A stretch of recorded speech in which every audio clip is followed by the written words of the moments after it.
Exam point by Anil sir video classes में आप लोग का स्वागत है। हम आशा करते हैं कि आप लोग स्वस्थ होंगे और मस्त होंगे। ये जो मैं प्रश्नोत्तरी लेकर आया हूँ भारत का सामान्य परिचय है।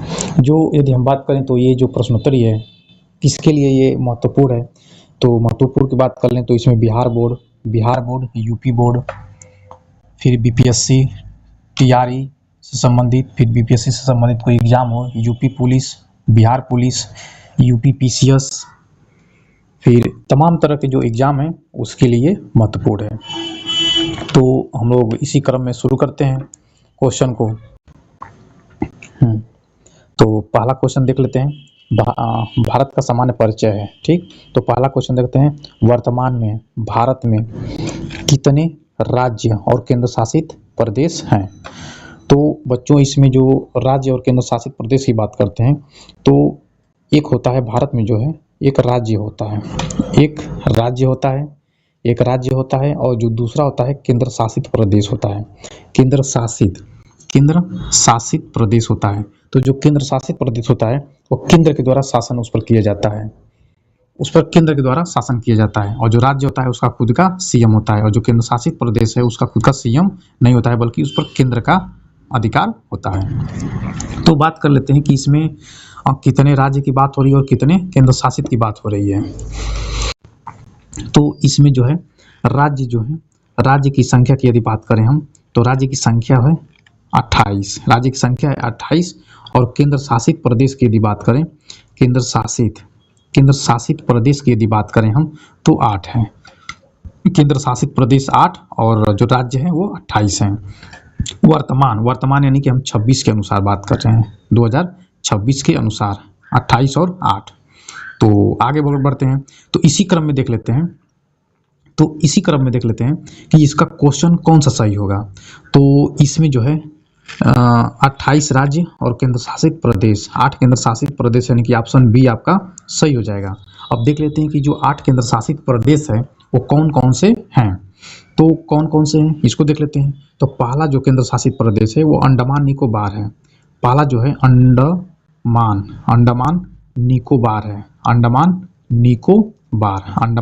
निकोबार है। और दूसरा यदि केंद्र शासित प्रदेश की बात करते हैं तो लक्षद्वीप है। और तीसरा बच्चों हम बात करते हैं तो जो तीसरा है वो है पुडुचेरी है। और चौथा की यदि बात कर लेते हैं तो चौथा आपका केंद्र शासित जो प्रदेश है वो हो जाएगा दमन दीव, और इसी में हो जाएगा दादरा नगर हवेली। और फिर अगला यदि राज्य की बात करें, 5वां नंबर की यदि बात करें तो 5वां आपका हो जाएगा ये दिल्ली। 5वां आपकी जो केंद्र शासित प्रदेश हो जाएगा दिल्ली। फिर 6वां की यदि बात करें तो चंडीगढ़ हो जाएगा। और यदि 6वां की बात करें तो 6वां जो आपका केंद्र शासित प्रदेश हो जाएगा 7वां ये आपका जम्मू कश्मीर हो जाएगा, जम्मू कश्मीर हो जाएगा। और यदि 8वां की बात करें तो 8वां जो है आपका जो है ये लद्दाख हो जाएगा, लद्दाख हो जाएगा। तो बच्चों इसमें हम 28 राज्य और 8 केंद्र शासित प्रदेश हैं। तो इसलिए जो है आपका ऑप्शन बी सही हो जाएगा, ऑप्शन बी आपका सही हो जाएगा। तो आगे बढ़ते हैं, इसी क्रम में आगे बढ़ते हैं। अगला क्वेश्चन देख लेते हैं। तो ये रहा आपका दूसरा क्वेश्चन देख लेते हैं। भारत की कुल सीमा की लंबाई लगभग कितने किलोमीटर दूर है। तो बच्चों यदि हम बात करते हैं तो भारत की कुल सीमा की लंबाई, तो जैसा कि हम जानते हैं कि भारत की कुल सीमा किसे कहते हैं। तो जो सीमा है, सीमा जो है ये भारत है। तो भारत का ये जो बाहरी हिस्सा है, जो बाहरी जो बॉर्डर है, इसी को हम सीमा कहते हैं, या इसी को हम कह सकते हैं कि अंतर्राष्ट्रीय सीमा रेखा भी बोल सकते हैं। तो इसी की जो लंबाई है टोटल कितनी है, तो बच्चों यदि हम टोटल की बात करें तो टोटल जो है 22,716 यानी कि राउंड फिगर में 22,716 दशमलव कुछ है, यानी कि राउंड फिगर में हम इसको कह सकते हैं कि 22,717 किलोमीटर है। तो ये देख लेते हैं कि ये 22,717 किलोमीटर जो है क्या क्या मिलकर ये बना हुआ है, कौन कौन सी सीमा इसके साथ जुड़ी हुई है। तो इसके साथ यदि हम बात करते हैं तो इसके साथ बात करते हैं कि कौन कौन सी सीमा है, तो देख लेते हैं बच्चों। देखो यहाँ से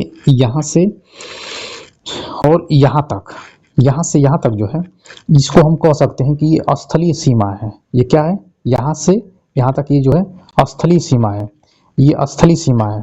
तो स्थलीय सीमा है तो स्थलीय सीमा की जो लंबाई है कितनी है, तो 15,200 के आसपास है, 15,200 किलोमीटर दूर है।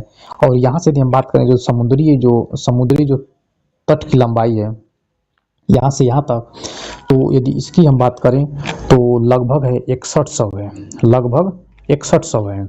और हम जानते हैं कि भारत के आसपास जो अगल बगल में बहुत सारे हमारे जो द्वीप हैं जिनको केंद्र शासित के रूप में भी जाना जाता है, ये अंडमान निकोबार द्वीप समूह है और फिर यहाँ पर लक्षद्वीप है, यानी बहुत सारे जो द्वीप हैं उन सब के तटों की यदि लंबाई की बात करें तो लगभग हो जाएगा आपका, ये लगभग हो जाएगा आपका, ये हो जाएगा आपका 1414 के करीब में, 1414 के करीब में हो जाएगा। तो यदि हम इसको जोड़ देते हैं तो यहाँ पर हो जाएगा, यहाँ पर हो जाएगा आपका 1416 हो जाएगा। तो यहाँ पर 6 हो जाएगा, फिर यहाँ पर 1 हो जाएगा, फिर यहाँ पर 5 2 7 हो जाएगा, और फिर 6 5 11 और एक 12 को 2 हाथ में लगा 1 हो जाएगा, फिर यहाँ पर हो जाएगा आपका 2, यानी कि 22,716, यानी कि उसी को हम कह सकते हैं राउंड फिगर में नियर अबाउट 22,717 है। तो फिर से देख लेते हैं बच्चों कि जो भारत की जो स्थलीय सीमा की लंबाई है, जो भारत की जो स्थलीय सीमा की लंबाई है ये जो है आपका 15,200 है, और भारत की जो मुख्य भूमि की जो तटीय लंबाई है वो 6100 है, 6100 है। और जो छोटे छोटे जो भारत के जो द्वीप हैं उसकी तट की लंबाई की बात करें तो 1416 है, और टोटल जोड़ने पर 22,716 किलोमीटर लंबाई है। यानी कि टोटल भारत की जो तट की सीमा की लंबाई कह सकते हैं तो कितना हो जाएगा, 22,717 किलोमीटर है। तो आगे बढ़ते हैं, इसी क्रम में आगे बढ़ते हैं, अगला क्वेश्चन देख लेते हैं। तो अगला क्वेश्चन आपका हो जाएगा, अगला क्वेश्चन हो जाएगा आपका कि भारत कुल कितने पड़ोसी देशों के साथ अपनी सीमाएं स्थलीय और जलीय दोनों मिलाकर साझा करता है। तो बच्चों हम यदि बात करें तो कितनों देशों से वह स्थलीय तथा जलीय रूप से सीमा साझा करता है, तो टोटल की बात करते हैं तो 9। तो इसमें देख लेते हैं 9 कौन कौन है। तो यदि हम यहाँ पर एक छोटा सा भारत का नक्शा बना लेते हैं ताकि आप लोगों को समझने में आसानी होगी, समझने में आपको आसानी हो जाएगी। तो यहाँ पर देख लेते हैं, यहाँ पर जो बच्चों हैं यहाँ पर जो है पाकिस्तान है, पाकिस्तान है, और फिर यहाँ पर जो है अफगानिस्तान है, और फिर ये जो है यहाँ से जो ये है चीन है, और यहाँ पर जो है नेपाल है, और यहाँ पर भूटान है, और फिर यहाँ पर जो है म्यांमार है, और यहाँ पर जो है बांग्लादेश है। तो इसको देख लेते हैं, तो 1 2 और 3 4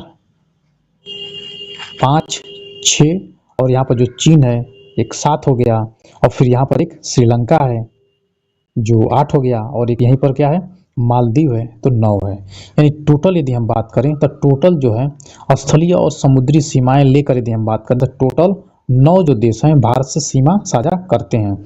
लेकिन यदि हम बात करते हैं कि सिर्फ स्थलीय रूप से, तो सिर्फ स्थलीय रूप से ये जो श्रीलंका और मालदीव को छोड़ देंगे तो सिर्फ स्थलीय रूप से यदि बात करते हैं तो टोटल 7 जो है भारत से सीमा साझा करते हैं। तो एक बार इसी को फिर से रिपीट कर देते हैं बच्चों। तो यदि हम टोटल पड़ोसी देशों की बात करते हैं तो 9 जो जली और स्थलीय रूप से जो सीमा साझा करते हैं। लेकिन यदि हम बात करें सिर्फ स्थलीय रूप से तो स्थलीय रूप से सिर्फ 7 देश हैं, और सिर्फ जलीय रूप से 2, और स्थलीय और जलीय दोनों को यदि जोड़ देंगे तो 9 हो जाएगा।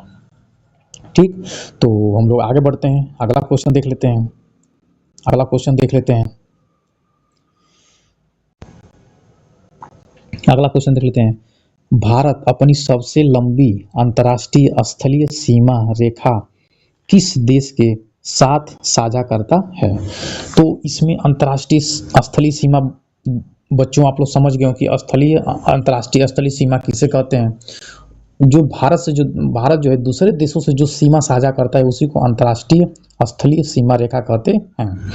तो इसमें सबसे लंबी देख लेते हैं कि सबसे लंबा जो है कौन देश जो है भारत से सीमा साझा करता है।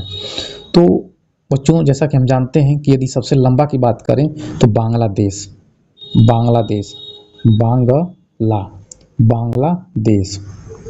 जो बांग्लादेश है वो भारत का जो पूर्वी क्षेत्र है वहाँ पर भारत से चारों ओर से यानी चारों से कह सकते हैं तीन तरफ से वो घिरा हुआ है। तो जो है उसकी जो सीमा की लंबाई है 4096 है। 4096 किलोमीटर जो है भारत से वो घिरा हुआ है, यानी कि 4096 किलोमीटर लंबी सीमा रेखा साझा करता है। तो बच्चों इसमें हम बात करते हैं जो बांग्लादेश है उसका जो नक्शा है भारत के नक्शा में ही आ जाता है। उसको अपना खुद का नक्शा खरीदना भी नहीं पड़ता है, भारत का नक्शा खरीदता है और उसका भी हो जाता है और उसका पड़ोसी भारत का भी हो जाता है। तो देख लेते हैं टोटल कुल जो राज्य जो अंतर्राष्ट्रीय सीमा साझा करते हैं जो देश उनसे देख लेते हैं कि कितनी कितनी लंबाई किसकी किसकी है। तो पहले नंबर पर देख लेते हैं। पहले नंबर पर जो है ये ले लेते हैं बांग्लादेश। पहले नंबर देख लेते हैं बांग्लादेश। बांग्लादेश जो बांग्लादेश है ये भारत से 4096 किलोमीटर सीमा साझा करता है। और यदि दूसरे नंबर पर बात करें तो चीन अब ये कितना साझा करता है तो 3488 किलोमीटर दूर जो है भारत से सीमा साझा करता है। और हम जानते हैं कि भारत और चीन के बीच की जो रेखा होती है उसको मैकमोहन रेखा बोलते हैं। और तीसरा नंबर यदि बात करें तो तीसरा नंबर ले लेते हैं पाकिस्तान ले लेते हैं।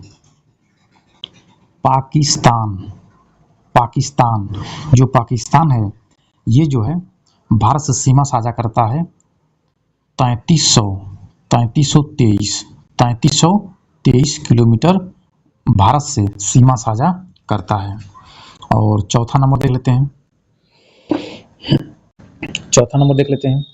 तो इसमें आपका चौथा जो नंबर है ये हो जाएगा नेपाल। जो नेपाल है ये जो है 1751 किलोमीटर भारत से सीमा साझा करता है। पांचवा की यदि बात करें तो पांचवा आपका हो जाएगा ये म्यांमार। ये जो म्यांमार है ये भारत से 1643 किलोमीटर सीमा साझा करता है। ये हम छठवां बात करें तो फिर ये हो जाएगा आपका भूटान जो है ये जो है भारत से 699 किलोमीटर सीमा साझा करता है। और सातवां देख लेते हैं। सातवां जो है अफगानिस्तान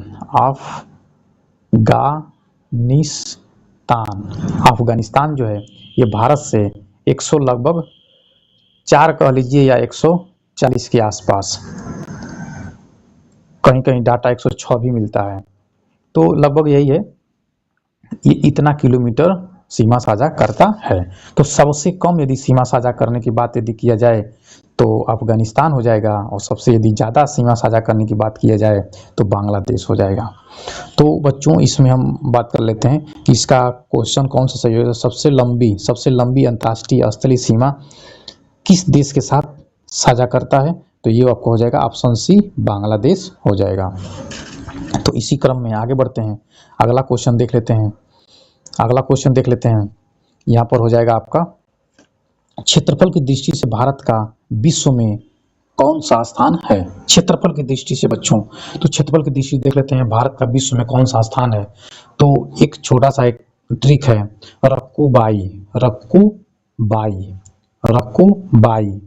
तो रक्कू यानी कि रूस हो जाएगा, रक्कू यानी कि रूस हो जाएगा। सी से कनाडा हो जाएगा, सी से कनाडा हो जाएगा, और फिर सी से चीन हो जाएगा, और यू से यूएसए हो जाएगा यानी कि अमेरिका हो जाएगा, अमेरिका, अमेरिका, यू से अमेरिका हो जाएगा, और बी से जो है ब्राजील हो जाएगा, ब्राजील, बी से ब्राजील, और ए से जो है ए से ऑस्ट्रेलिया, ऑस्ट्रेलिया, ए से ऑस्ट्रेलिया हो जाएगा, और फिर आई से जो है आई से जो है इंडिया हो जाएगा, आई से इंडिया हो जाएगा। तो बच्चों यहाँ पर देखते हैं कि इस आधार पर जो है इस आधार पर देखते हैं भारत का कौन सा स्थान है। तो रक्कू फिर से लिख दे रहे हैं ताकि साफ दिखे, रक्कू, रक्कूबाई। तो रूस 1 नंबर पर, और जो ये कनाडा है ये 1 नंबर पर, जो कनाडा है 2 नंबर पर, और चीन तीसरे नंबर पर क्षेत्रफल की दृष्टि से, और यीशु जो है 4 नंबर पर है, ब्राजील जो है 5 नंबर पर है, और ये जो है ऑस्ट्रेलिया जो है 6 नंबर पर है, और भारत जो है क्षेत्रफल की दृष्टि से 7वें स्थान पर है।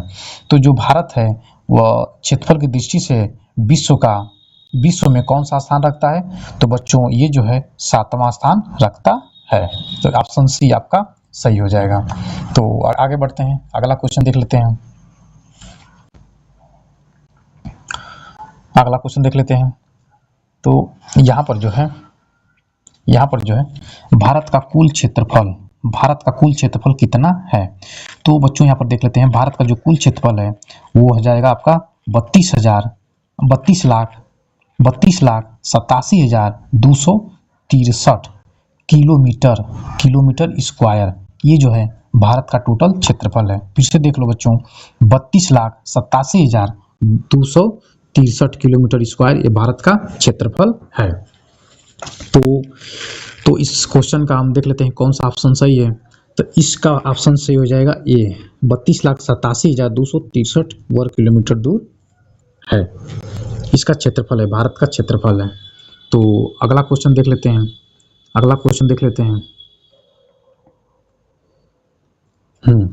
भारत की मुख्य भूमि का अक्षांशीय विस्तार क्या है? तो यहाँ पर बच्चों जो मुख्य भूमि की यदि बात करें तो ये जो है भारत जो है, ये जो भारत है ये भारत की जो है जो मुख्य भूमि है, ये जो मुख्य भूमि है, और भारत का जो इसमें छोटे छोटे जो खाड़ी है और जो समुद्र है इसमें भी छोटे छोटे द्वीप हैं।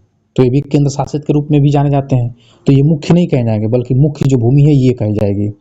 जो नक्शा है, जो प्रायद्वीप है और ये ऊपर का जो क्षेत्रफल लेकर सब, ये सब मुख्य भूमि कही जाएगी। तो यदि इसका अक्षांशीय विस्तार करें तो बच्चों जैसा कि हम जानते हैं कि यदि किसी ग्लोब पर यदि ऐसी यदि रेखा तो उसको हम अक्षांश बोलेंगे, और यदि जो खड़ी है लंबवत है तो इसको हम देशांतर बोलेंगे। ये चीज आप लोग समझ गए होंगे, ठीक है। तो इसका हम अक्षांशीय विस्तार देखते हैं। तो यहाँ पर ये जो है यहाँ से और यहाँ तक इसका अक्षांशीय विस्तार है। तो यहाँ पर कितने अंश की रेखा यहाँ से गुजरती है? तो बच्चों जो है ये जो है 8.4 नॉर्थ। अब नॉर्थ क्या है तो इसका हम अभी लॉजिक बता रहे हैं क्या है। फिर यहाँ पर जो है कितना है तो 37 है, 37.6 अंश नॉर्थ। यही इसका जो है अक्षांशीय विस्तार है, यानी कि 8.4 और ऊपर जो है 37.6 इसका अक्षांशीय विस्तार है। अब इसको नॉर्थ क्यों कहा जाता है? तो इसको नॉर्थ इसलिए कहा जाता है क्योंकि इस ग्लोब पर जो भारत की स्थिति है वो इस भूमध्य रेखा से उत्तर की तरफ है, उत्तर की तरफ है, इसलिए उसको नॉर्थ कहा जाता है। तो यहाँ पर हम देख लेते हैं कि कौन सा क्वेश्चन सही है। तो क्वेश्चन की यदि हम बात करें तो यहाँ पर बी ऑप्शन आपका सही हो जाएगा, 8.4 नॉर्थ से 37.6 नॉर्थ। तो इसी क्रम में अगला क्वेश्चन देख लेते हैं। तो यहाँ पर आपका जो अगला क्वेश्चन है हो जाएगा, भारत का सबसे उत्तरी बिंदु कौन सा है? तो यदि बात करें तो बच्चों सबसे उत्तरी बिंदु किसे कहते हैं? तो देखिए ये जो है भारत का मुख्य भूमि है, ये भारत की मुख्य भूमि है, ये जो भारत की ये मुख्य भूमि है, और फिर यहाँ पर जो है छोटे छोटे द्वीप हैं। ठीक। तो जो मुख्य भूमि है, तो भारत का क्या लिखा है कि भारत का सबसे उत्तरी बिंदु, तो सबसे उत्तरी बिंदु है ये है, जिसका नाम है इंदिरा कोल। इसका नाम है इंदिरा कोल। इसका नाम है इंदिरा कोल। इंदिरा कोल नाम है। भारत का सबसे जो उत्तरी छोर है, जो सबसे उत्तरी बिंदु है, उसका उत्तरी इंदिरा कोल बोलते हैं। और जो सबसे जो जो सबसे जो दक्षिणी छोर है, मुख्य भूमि की जो दक्षिणी छोर है, उसको कन्याकुमारी कहते हैं। उसको कन्याकुमारी कन्याकुमारी कहते हैं। या हम बात करें कि भारत के यदि संपूर्ण भारत का सबसे उत्तरी छोर, तो ये अंडमान निकोबार जो है, निकोबार का जो दक्षिणी हिस्सा है, इसी को बोलते हैं इंदिरा पॉइंट। इंदिरा इंदिरा पॉइंट। तो बच्चों, सबसे जो उत्तरी छोर है उसको इंदिरा कोल बोलते हैं, और मुख्य भूमि का जो दक्षिणी छोर है उसको कन्याकुमारी कहते हैं, और संपूर्ण भारत का जो दक्षिणी छोर है उसको इंदिरा पॉइंट कहते हैं। तो इसमें आपका ऑप्शन देख लेते हैं कि भारत का सबसे उत्तरी बिंदु, भारत का सबसे उत्तरी बिंदु कौन सा है? तो सबसे उत्तरी बिंदु जो है इंदिरा कोल है। ऑप्शन सी आपका सही है। तो आगे चलते हैं, अगला क्वेश्चन देख लेते हैं।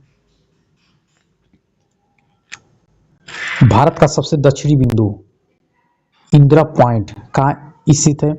तो बच्चों, जो ये स्थिति की बात करें, तो जो भारत की मुख्य भूमि है, और यहाँ पर जो ये केंद्र शासित प्रदेश अंडमान निकोबार है, तो ये ऊपर वाला अंडमान है और नीचे वाला निकोबार है।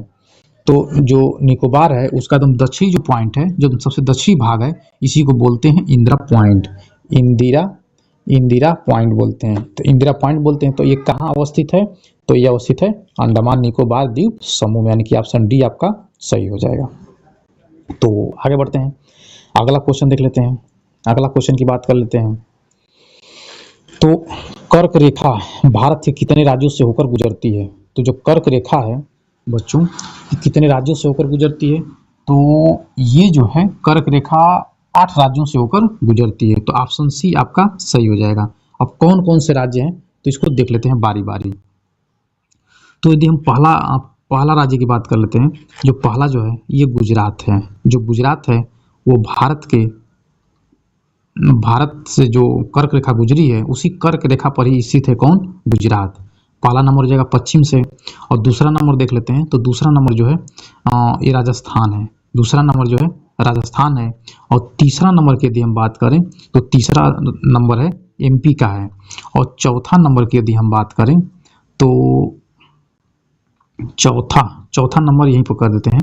चौथा नंबर की यदि बात करें, तो ये है छत्तीसगढ़ है, छत्तीसगढ़। और 5वां नंबर की यदि हम बात करें, तो 5वां नंबर में आपका हो जाएगा झारखंड हो जाएगा। 5वां नंबर झारखंड। और 6वां नंबर की यदि बात करें, तो वेस्ट बंगाल हो जाएगा, वेस्ट बंगाल। और फिर बच्चों, यदि 7वां नंबर की बात करें, तो 7वां नंबर का हो जाएगा त्रिपुरा, त्रिपुरा हो जाएगा। और 8वां की यदि बात करें, तो ये हो जाएगा मिजोरम, मिजोरम हो जाएगा, मिजोरम हो जाएगा।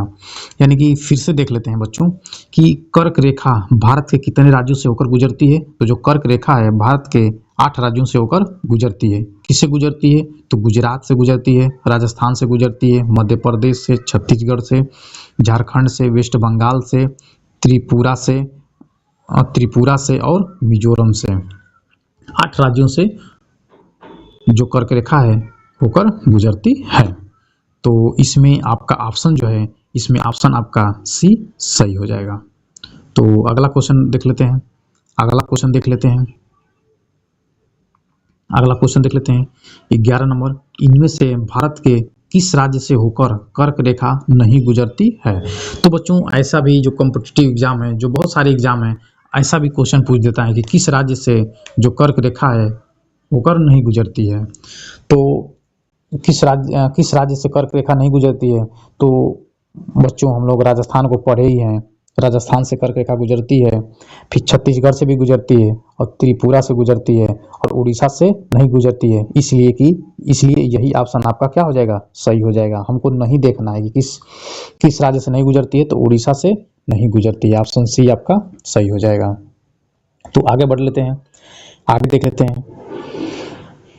लेते हैं। अगला जो क्वेश्चन है, भारत की मानक समय रेखा 82.5 जो डिग्री ईस्ट है, कहाँ से गुजरती है? तो बच्चों यहाँ पर देख लेते हैं 82.5। तो यदि हम ये ग्लोब है, इसको अक्षांश रेखा बोलेंगे।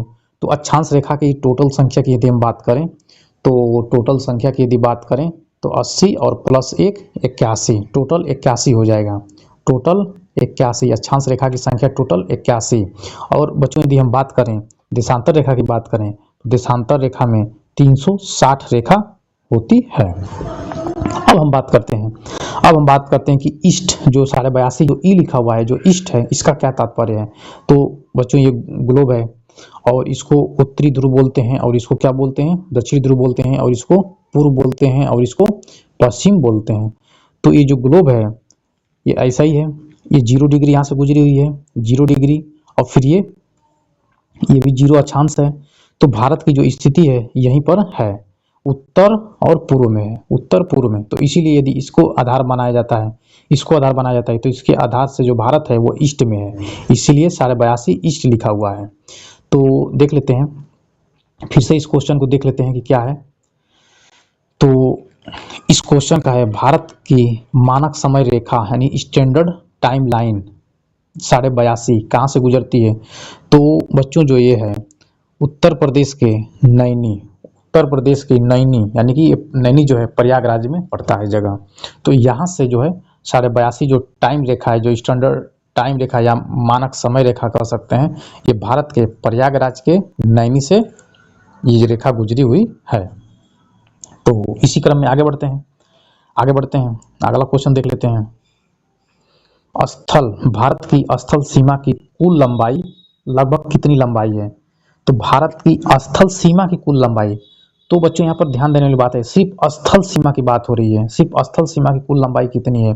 तो सिर्फ स्थल सीमा की लंबाई की बात करें तो हम लोग पीछे पढ़े थे कि 6100 है, स्थल सीमा की लंबाई 6100 है और लगभग 1416 किलोमीटर जो है ये तटीय जो,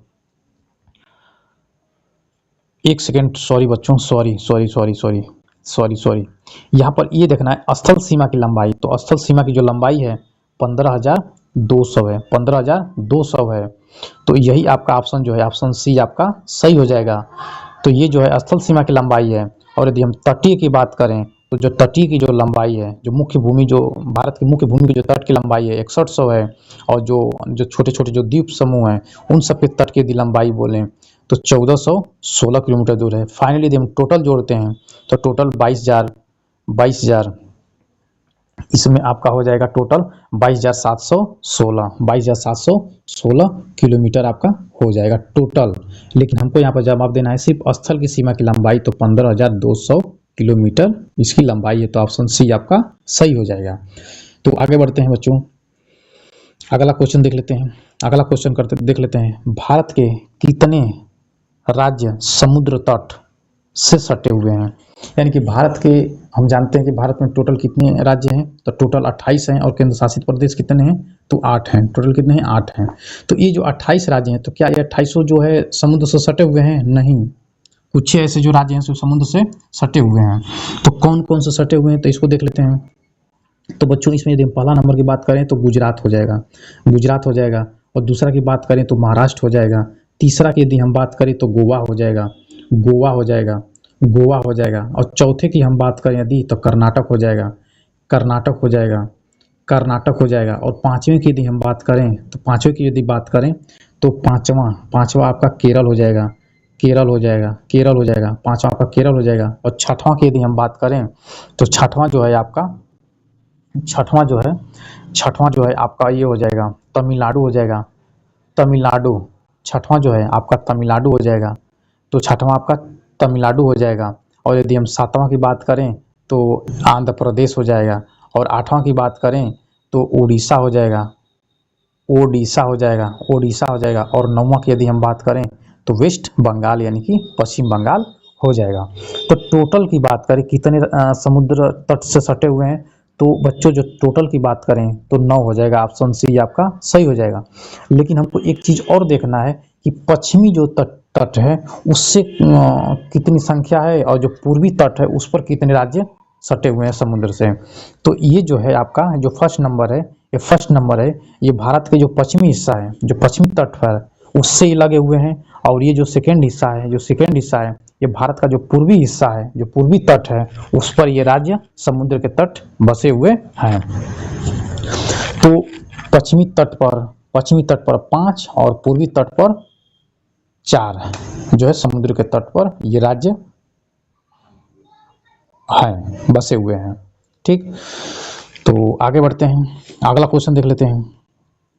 अगला क्वेश्चन देख लेते हैं। क्षेत्रफल के आधार पर भारत का सबसे बड़ा राज्य कौन सा है? तो क्षेत्रफल के आधार पर यदि हम बात करें तो सबसे बड़ा राज्य हम जानते हैं कि राजस्थान है। सबसे बड़ा राज्य जो है राजस्थान है, जहाँ की यदि हम क्षेत्रफल की बात करें तो राजस्थान का जो क्षेत्रफल है वो 3,42,000 समथिंग है, यानी कि प्लस है, यानी 3,42,000 के आसपास है, जो भारत का सबसे बड़ा राज्य है राजस्थान, जिसको प्रथम स्थान पर रख सकते हैं। और यदि हम सेकेंड स्थान पर रखें तो सेकेंड स्थान पर हम रख सकते हैं एमपी को, मध्य प्रदेश को रख देंगे। तो इसका जो लगभग क्षेत्रफल है 3,08,000 प्लस है, 3,08,000 के आसपास है। और यदि हम थर्ड नंबर पर यदि बात करें तो महाराष्ट्र हो जाएगा। थर्ड नंबर पर यदि हम बात करें तो 3,07,000 हो जाएगा, 3,07,000 हो जाएगा समथिंग। और फिर चौथे स्थान पर यदि हम बात करें तो बच्चों जो चौथे स्थान पर हो जाएगा उत्तर प्रदेश हो जाएगा, जिसका जो क्षेत्रफल है 2,40,928 वर्ग किलोमीटर स्क्वायर ये उत्तर प्रदेश का क्षेत्रफल है। 2,40,928 किलोमीटर स्क्वायर है, जो उत्तर प्रदेश जो है क्षेत्रफल की दृष्टि से चौथे स्थान पर है। और यदि हम बात करते हैं बिहार की, तो बिहार जो है क्षेत्रफल की दृष्टि से यदि हम बात करें तो 12वां स्थान है, क्षेत्रफल की दृष्टि से ऊपर से 12वां स्थान है। तो यदि हम बिहार का क्षेत्रफल की बात कर लेते हैं तो 94,163 किलोमीटर स्क्वायर है इसका क्षेत्रफल। क्षेत्रफल की दृष्टि से यदि बिहार की बात कर लें तो 12वां स्थान है। तो यहाँ पर देख लेते हैं क्वेश्चन क्या पूछा हुआ है कि क्षेत्रफल के आधार पर भारत का सबसे बड़ा राज्य कौन सा है? तो बच्चों सबसे यदि बड़ा राज्य की बात करें तो हो जाएगा आपका राजस्थान, जिसका जो क्षेत्रफल है 3,42,000 के समथिंग है। तो ये सबसे बड़ा हो गया। आज सबसे छोटा की यदि हम बात करें तो बच्चों जो है गोवा हो जाएगा। सबसे छोटा जो राज्य है क्षेत्रफल की दृष्टि से गोवा हो जाएगा, जिसका लगभग क्षेत्रफल जो है 3700-200 किलोमीटर के स्क्वायर के आसपास है। ये गोवा यानी सबसे बड़ा राज्य राजस्थान, सबसे छोटा जो राज्य है गोवा हो जाएगा। ठीक, तो आगे बढ़ते हैं, अगला क्वेश्चन देख लेते हैं। अगला क्वेश्चन क्या कह रहा है कि क्षेत्रफल की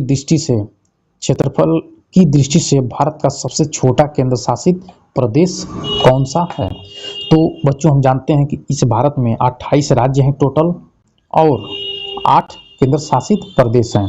तो यहाँ पर हमको केंद्र शासित प्रदेश देखना है, यूटी देखना है।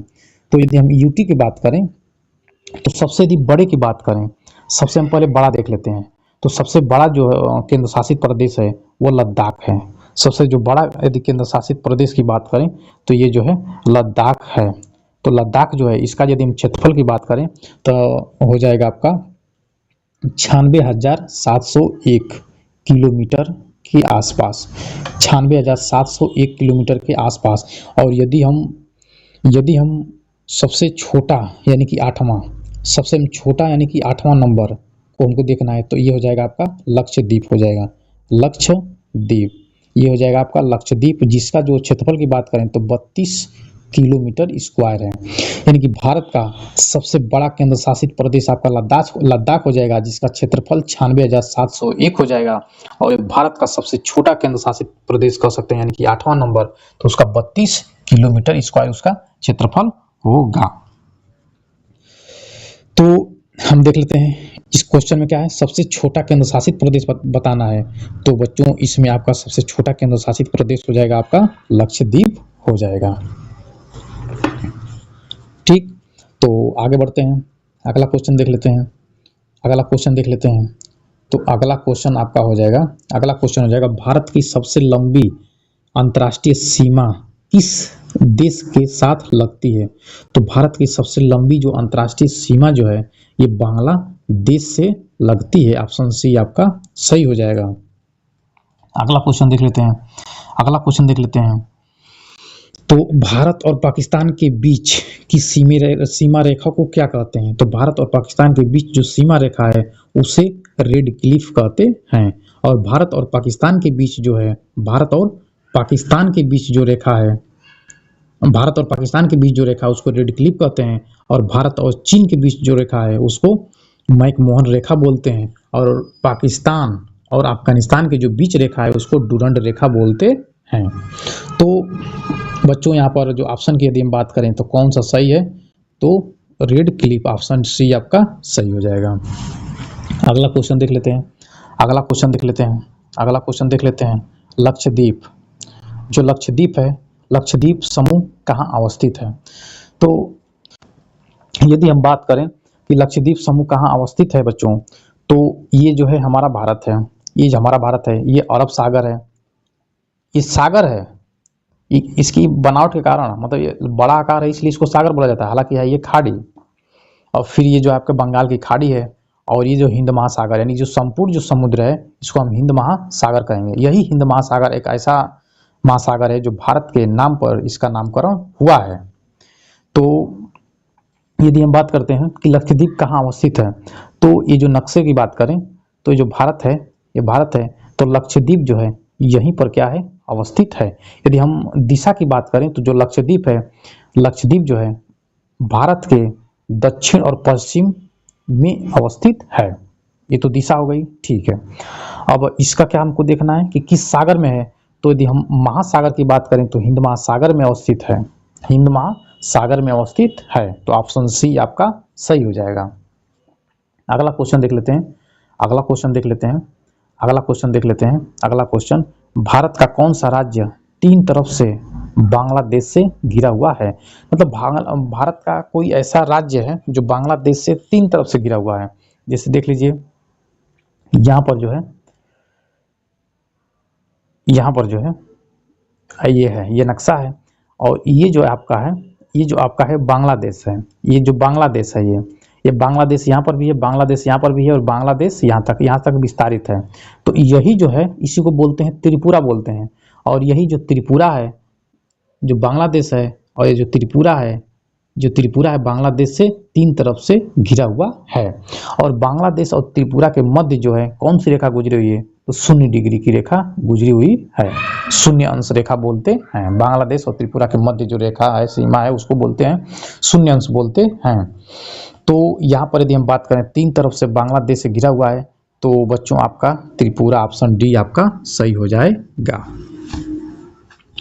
तो अगला क्वेश्चन देख लेते हैं, आगे बढ़ते हैं, आगे बढ़ते हैं। ये क्या दिया हुआ है?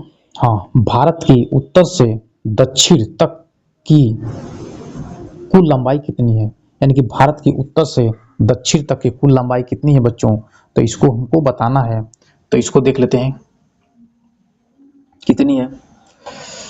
तो यहाँ पर जो है ये भारत है, ठीक।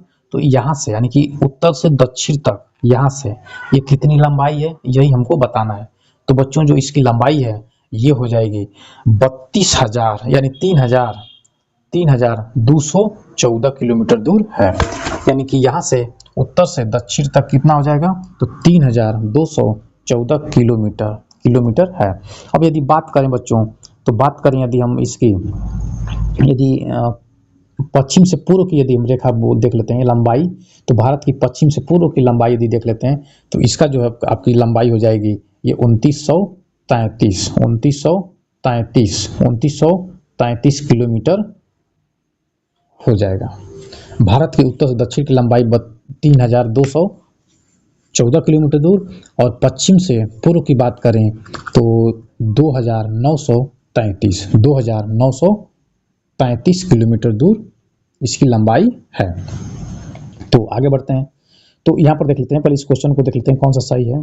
तो ये क्वेश्चन की यदि हम बात करें तो कुल लंबाई कितनी है उत्तर से दक्षिण तक? तो आपका हो जाएगा 3,214 किलोमीटर दूर है, ठीक। तो आगे बढ़ते हैं, अगला क्वेश्चन देख लेते हैं। तो अगला क्वेश्चन है, भारत का सबसे पूर्वी राज्य कौन सा है?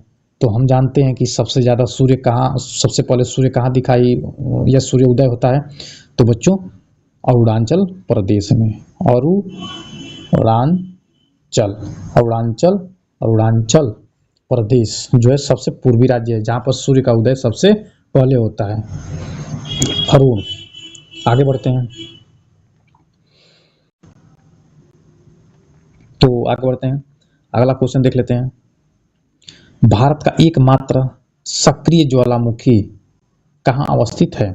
तो बच्चों ये जो है, ये जो अंडमान निकोबार द्वीप समूह है, जो अंडमान निकोबार यहाँ पर जो द्वीप समूह है, यहीं पर जो है एक है बैरन द्वीप, जो है बैरन द्वीप है, उसी पर ये बैरन द्वीप जो एक जो सक्रिय ज्वालामुखी जो है इसी बैरन द्वीप पर ही अवस्थित है, जो सक्रिय है। जो सक्रिय है, एक सक्रिय होता है और एक सुषुप्त होता है। तो सक्रिय जो होता है हमेशा उसमें से कुछ ना कुछ उद्गार होता रहता है। सुषुप्त क्या होता है कि वो शांत होता है, कभी कभार उसका उद्गार होता है। इसको हम लोग आगे पढ़ेंगे, क्या इसको बारीकी से पढ़ेंगे, पहले इसको आगे बढ़ते हैं। तो यहाँ पर देख लेते हैं कि ऑप्शन कौन सही है। सक्रिय ज्वालामुखी किस कहाँ पर अवस्थित है? तो ये बैरन द्वीप अंडमान निकोबार में स्थित है, जो सक्रिय ज्वालामुखी है। तो आगे बढ़ते हैं, अगला क्वेश्चन देख लेते हैं बच्चों। अगला क्वेश्चन देख लेते हैं, यहाँ पर अगला क्वेश्चन हो जाएगा कि जनसंख्या के अनुसार भारत का सबसे छोटा राज्य कौन सा है? तो सबसे जनसंख्या के अनुसार सबसे छोटा राज्य, तो बच्चों हम जानते हैं कि ये जो 2026 चल रहा है, ये 2026 चल रहा है और ये जनगणना इस समय चल रही है और शायद ये जो जनगणना है शायद 12वीं होगी, शायद 12वीं होगी। तो जिस समय जनगणना चल रही है, तो ये जो हम पिछली जो जनगणना मतलब जो हुई थी, यानी कि इसके पहले वाली जो जनगणना है, उसके हिसाब से यदि हम बात करें, तो उसके हिसाब से यदि हम बात करें तो जनसंख्या के हिसाब से सबसे छोटा जो राज्य है ये है सिक्किम। जनसंख्या के हिसाब से सबसे छोटा राज्य सिक्किम, और ये जो गोवा है ये जो है क्षेत्रफल की दृष्टि से सबसे छोटा है, क्षेत्रफल की दृष्टि से सबसे छोटा है। तो आगे बढ़ते हैं, अगला क्वेश्चन देख लेते हैं। अगला क्वेश्चन देख लेते हैं, अगला क्वेश्चन देख लेते हैं। भारत के किस राज्य की तट रेखा सबसे लंबी है? तो यदि हम बात करते हैं बच्चों, तो भारत की किस राज्य की तट रेखा सबसे लंबी है? तो सबसे लंबी जो है गुजरात की है, सबसे लंबी जो है गुजरात की है।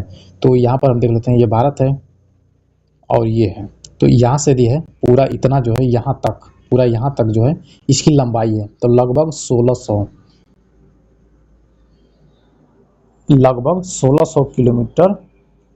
किलोमीटर दूर लंबी है। यानी गुजरात की जो तटीय जो रेखा है समुद्र से इतना मिलती है।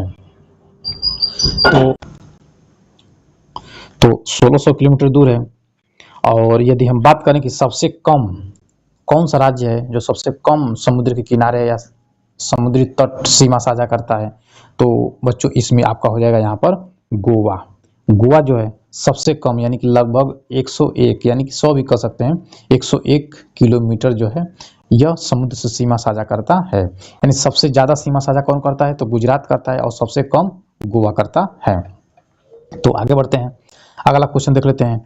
और इस सीरीज का बच्चों, इस सीरीज का जो है ये क्वेश्चन जो है ये 25वां यानी कि अंतिम है। और ये कहने के लिए 25 है, लेकिन लगभग हम लोग कम से कम 50 क्वेश्चन के आसपास तो किए ही होंगे। ये तो कहने के लिए 25 है, लेकिन हम लोग 50 क्वेश्चन के आसपास किए होंगे।